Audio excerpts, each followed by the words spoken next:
வாலாஜாவில் எம்ஜிஆர் 38ஆம் ஆண்டு நினைவு நாள். அதிமுக சார்பில் மலர் அஞ்சலி. ராணிப்பேட்டை மாவட்டம் வாலாஜாவில் அதிமுக சார்பில் புரட்சித் தலைவர் எம்ஜிஆர் அவர்களின் 38ஆம் ஆண்டு நினைவு நாள் அனுசரிக்கப்பட்டது. வாலாஜாபேட்டை பேருந்து நிலையம் அருகே உள்ள எம்ஜிஆர் சிலைக்கு நகர கழக செயலாளர் WG மோகன் தலைமையில் மாலை அணிவித்து மலர் தூவி கற்பூர ஆராதனை செய்யப்பட்டது. இந்நிகழ்வில் மாவட்ட நகர ஒன்றிய கழக நிர்வாகிகள் மற்றும் தொண்டர்கள் திரளாக கலந்து கொண்டு மரியாதை செலுத்தினர். செய்தியாளர் செந்தில்குமார்.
இல்லைண்ணா அப்படியே நான் கேமரா தூக்காதண்ணா அப்படியே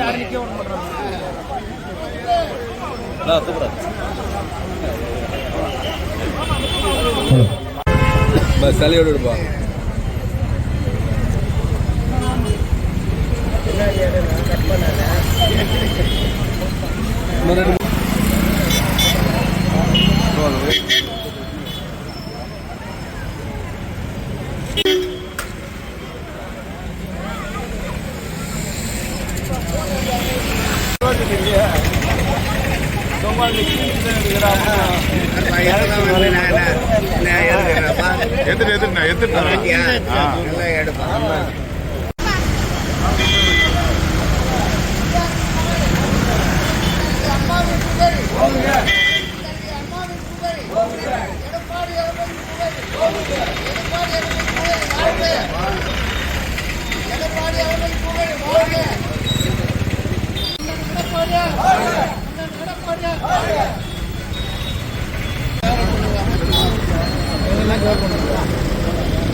செய்திகளை உடனுக்குடன் தெரிந்து கொள்ள நம்ம வேதா நியூஸ் டைம்ஸ் சேனலை லைக் பண்ணுங்க, ஷேர் பண்ணுங்க, கமெண்ட் பண்ணுங்க, மறக்காம சப்ஸ்கிரைப் பண்ணுங்க. பக்கத்தில் இருக்க பெல் ஐகானையும் கிளிக் பண்ணுங்க. அப்பதான் நாங்க போடுற வீடியோஸ் உங்களுக்கு நோட்டிபிகேஷன்ல வரும்.